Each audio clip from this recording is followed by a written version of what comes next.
आपके अपने YouTube channel bio special में आप सभी का फिर से स्वागत है। आज हम अनुवांशिकी के बहुत महत्वपूर्ण टॉपिक रंग वर्णांधता, जिसे कलर ब्लाइंडनेस कहा जाता है, इस बीमारी के बारे में जानेंगे।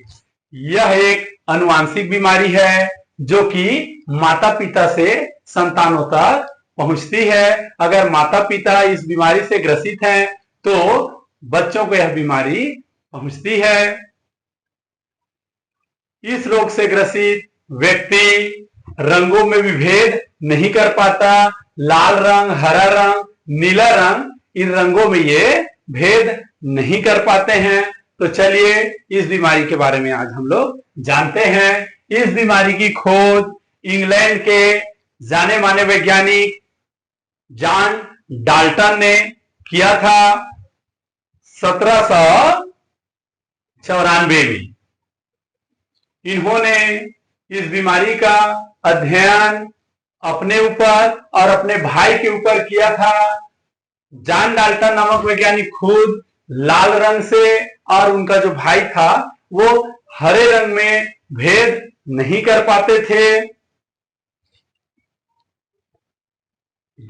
ये इंग्लैंड के ही वैज्ञानिक थे और परमाणु सिद्धांत जो दिया था उनके लिए भी जाने जाते हैं।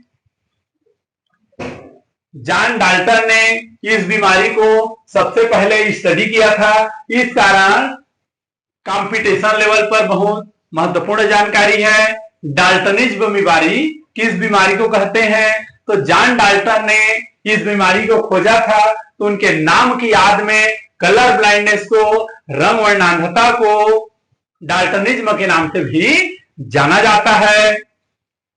विवरण पूरे दुनिया में इस बीमारी को लाने वाले, पूरी दुनिया को इस बीमारी को बताने वाले वैज्ञानिक हार्नर थे, जिन्होंने 1876 में जो पत्रिका छपी थी उसमें अपने जो जानकारी है उसको कलर ब्लाइंडनेस के बारे में, रंग वर्णांधता के बारे में, उसमें पूरी दुनिया को बताया था।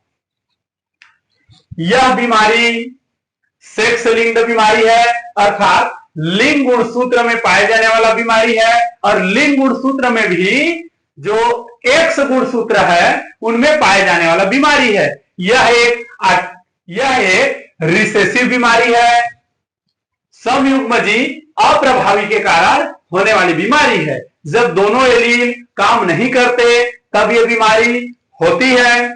स्त्री वर्ग में यह बीमारी होने के लिए समयुग्मजी होना जरूरी है।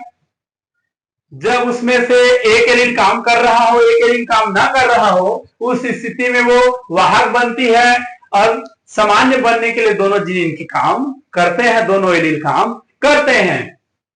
पुरुष वर्ग में केवल एक एक्स गुणसूत्र पाया जाता है, इसी कारण वो दो स्थिति में रहता है, या तो सामान्य होगा या तो वह ग्रसित होगा। यह बीमारी पुरुष वर्ग को ज्यादा होता है और स्त्री वर्ग को यह बीमारी कम होता है।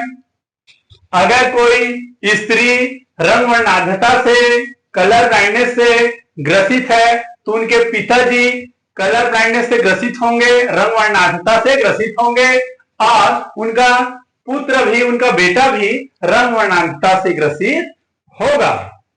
चलिए आगे देखते हैं।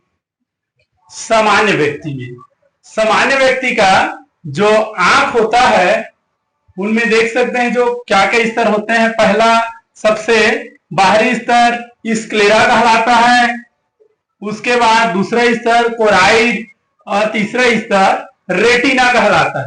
तो रेटिना में कोन सेल, रॉड सेल पाए जाते हैं।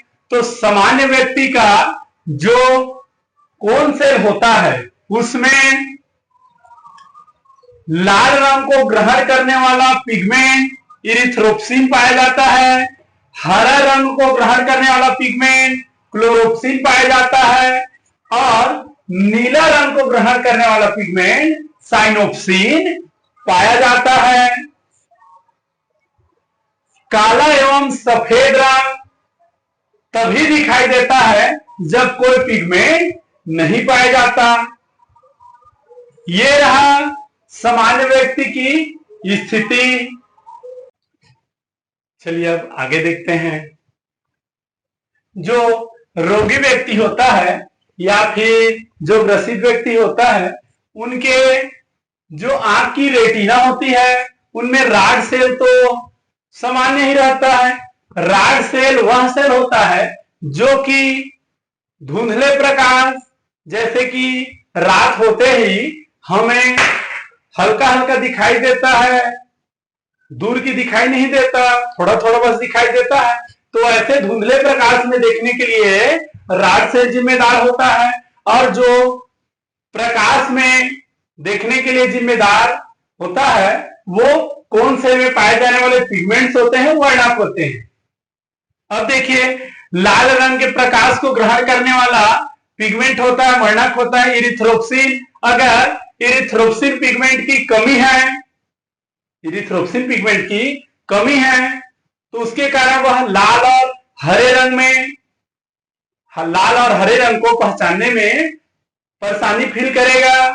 किसी व्यक्ति को अगर इरिथ्रोप्सिन पिगमेंट की कमी है उनके कोन सेल में, तो ऐसा व्यक्ति, अगर कोन सेल में इरिथ्रोप्सिन पिगमेंट की कमी है तो ऐसा व्यक्ति लाल रंग और हरा रंग को पहचानने में दिक्कत महसूस करेगा, परेशानी महसूस करेगा। तो इस प्रकार के कलर ब्लाइंडनेस को बोला जाता है प्रोटानोपिया। लाल रंग के पिगमेंट के कारण, इरिथ्रोप्सिन पिगमेंट के कारण जो रंग वर्णनता उत्पन्न होती है उसे प्रोटानोपिया बोला जाता है। ऐसे ही कौन सेल में हरा रंग को ग्रहण करने वाला क्लोरोप्सिन पिगमेंट पाया जाता है। अगर ये क्लोरोप्सिन पिगमेंट की कमी होती है तो इसके कारण जो रंग वर्णनांधता उत्पन्न होगा उसे बोला जाता है ड्यूटेरानोपिया। और नीले रंग को प्रकाश को ग्रहण करने वाला होता है साइनोप्सिन पिगमेंट। अगर इस पिगमेंट की कमी होती है कौन सेल में तो इसके कारण जो कलर ब्लाइंडनेस, रंग वर्णनांधता उत्पन्न होगा उसे बोला जाएगा ट्राइटेनोपिया। इसके बाद ये प्रोटानोपिया, ड्यूटेरानोपिया तो कॉमन होता है, ये लगभग बहुत ज्यादा पाए जाते हैं, लेकिन ट्राइटेनोपिया भी पाया जाता है। और बहुत ही रेयर केस में ऐसा कंडीशन पाया जाता है कि उसमें इरिथ्रोप्सिन पिगमेंट ही ना हो, क्लोरोप्सिन पिगमेंट ना हो और साइनोप्सिन पिगमेंट ना हो। ये तीनों पिगमेंट जब नहीं होते तब एक चौथी स्थिति निर्मित होती है, इसको बोला जाता है मोनोक्रोमैसी। मोनोक्रोमैसी इस स्थिति में व्यक्ति के कोन सेल में कोई पिगमेंट नहीं पाए जाते कलर वाले, तब इनको काला और सफेद रंग बस दिखाई देता है। तो ये रहा रोगी व्यक्ति की स्थिति। इस रोग की पहचान करने के लिए रंग दृश्यक चार्ट इस्तेमाल किया जाता है। कलर विजन चार्ट आता है जो अलग अलग रंगों का कॉम्बिनेशन होता है। आप देख सकते हैं ये अलग अलग रंगों के कॉम्बिनेशन है। इसका उपयोग डॉक्टर रंग वर्णनांधता को पहचानने के लिए करता है।